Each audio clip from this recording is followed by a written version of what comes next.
పరిసరాల పరిశుభ్రత, వ్యక్తిగత పరిశుభ్రత ద్వారా పలు రోగాలను నివారించవచ్చునని తిరుపతి జిల్లా కలెక్టర్ వెంకటేశ్వర్ పేర్కొన్నారు. మంగళవారం ఉదయం తిరుపతి జిల్లా కలెక్టర్ కార్యాలయ ఆవరణలో జిల్లా అధికారులతో కలిసి ప్రపంచ దోమల దినోత్సవ బ్యానర్ను జిల్లా కలెక్టర్ ఆవిష్కరించారు. దోమల వల్ల మలేరియా, డెంగ్యూ, చికెన్ గున్యా వంటి జ్వరాలు వ్యాప్తి చెందుతాయని, ప్రతి సంవత్సరం ఆగస్టు 20వ తేదీన ప్రపంచ దోమల దినోత్సవాన్ని జరుపుకుంటున్నామని కలెక్టర్ తెలిపారు.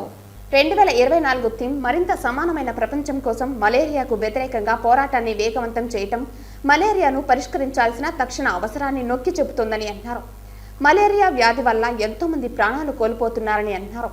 మన దేశంలో, మరీ ముఖ్యంగా మన రాష్ట్రంలో మలేరియా, డెంగ్యూ, చికెన్ గున్యా వ్యాధులు ప్రబలుతున్నాయని తెలిపారు. పట్టణ ప్రాంతాలలో మలేరియా ఎక్కువగా సంభవిస్తున్నందున ఈ రోజున మనం ప్రపంచ దోమల దినోత్సవంగా జరుపుకుంటున్నామని, ప్రభుత్వం ఇలాంటి వ్యాధులు ప్రబలకుండా దోమలను నివారించే చర్యలు చేపట్టాలని, ప్రజలకు వాటి గురించి అవగాహన కలిగించాలని అధికారులకు సూచించిందన్నారు. ముఖ్యంగా పరిసరాలను పరిశుభ్రంగా ఉంచుకోవటం, ఫ్రైడే డ్రై డే కార్యక్రమం నిర్వహించి పరిసరాలను పరిశుభ్రంగా ఉంచుకొని ఇళ్లలోని టైర్లలో, ఫ్రిడ్జ్లో, కూలర్ వంటి వాటిల్లో నీటి నిల్వ ఉండకుండా, ఇంటి బయట కాలువల్లో మురుగునీరు నిల్వ ఉండకుండా మున్సిపల్ సిబ్బంది చర్యలు తీసుకోవాల్సి ఉందని తెలిపారు. లేదంటే నిల్వ ఉన్న నీటిలో దోమల లార్వా వృద్ధి చెందుతుందని అన్నారు. రానున్న వర్షాకాలం నేపథ్యంలో దోమల సంఖ్య పెరగడానికి నీటి నిల్వ ఉన్న పెరగకుండా నీటి నిల్వ ఉన్న ప్రాంతాలను గ్రహించి తగు చర్యలు చేపట్టాలని అధికారులను ఆదేశించారు. జ్వరం 2-3 రోజుల కంటే ఎక్కువగా వస్తే నిర్లక్ష్యం చేయకుండా రక్త పరీక్షలను చేయించుకుని వైద్యులను సంప్రదించాలని, ప్రజలకు అవగాహన కలిగించాలని తెలిపారు. చికిత్సకు సంబంధించిన మందులు అన్ని కూడా సిద్ధంగా ఉంచుకోవాలని వైద్య అధికారులకు సూచించారు. అందరికీ విస్తృతంగా అవేర్నెస్ అనేది కనిపించడం జరుగుతుంది. ముఖ్యంగా ఇళ్లలో దోమతెరలను వాడటం, అదేవిధంగా పరిశుభ్రంగా పరిసరాలను ఉంచుకోవటం, ఫ్రైడేని డ్రై డేగా, ప్రతి ఫ్రైడే డ్రై డేగా భావించి ఇంట్లో ఉన్నటువంటి, ఇంటి పరిసరాల్లో ఉన్నటువంటి నీటి నిల్వలన్నింటినీ కూడా మనము ఎంటీ చేసుకోవటం. ముఖ్యంగా కొబ్బరి చిప్పలు, రబ్బర్ టైర్లు, ఫ్రిడ్జ్ కింద భాగంలో, అదేవిధంగా కూలర్స్, ఎయిర్ కండిషనర్స్, వీటిల్లో ఎక్కువ నీటి నిల్వలు ఉంటాయి. వాటిలో ఈ లార్వా అనేది దొరుకుతుంది. దానివల్ల మనకి ఫ్రెష్ వాటర్లో డెంగ్యూ, అదేవిధంగా మలేరియా మనకి అర్బన్ ఏరియాలో లేనప్పటికీ రూరల్ ఏరియాస్లో ఈ మధ్య మలేరియా ఎక్కువ మనకి స్పైక్ కనిపిస్తుంది.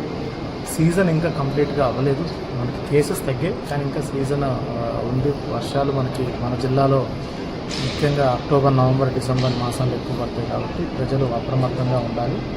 తగు జాగ్రత్తలు తీసుకోవాలి. ఏదైనా జ్వరం 2-3 రోజుల కంటే ఎక్కువ ఉంటే వెంటనే మన దగ్గరలో ఉన్నటువంటి మన ఏదైతే సచివాలయం పరిధిలో ఉన్నటువంటి మన హెల్త్ క్లినిక్కి వెళ్ళవలసి ఉంటుంది. అదేవిధంగా పిహెచ్సి ఉంటే పిహెచ్సికి వెళ్ళి రక్త పరీక్షలను చేయించుకొని, మలేరియాకి కానీ డెంగ్యూకి కానీ మనకి అన్ని చోట్ల ర్యాపిడ్ కిట్స్ ఉన్నాయి. అన్ని రకాలైన ట్రీట్మెంట్కి సంబంధించిన మందులన్నీ కూడా అందుబాటులో ఉన్నాయి. కాబట్టి ఎవరు నిర్లక్ష్యం చేయకుండా ఖచ్చితంగా వెంటనే మనం హెల్త్ క్లినిక్కి వెళ్ళి అన్ని పరీక్షలు చేయించుకొని తగు జాగ్రత్తలు తీసుకొని ట్రీట్మెంట్ కూడా పొందవలసి ఉంటుంది.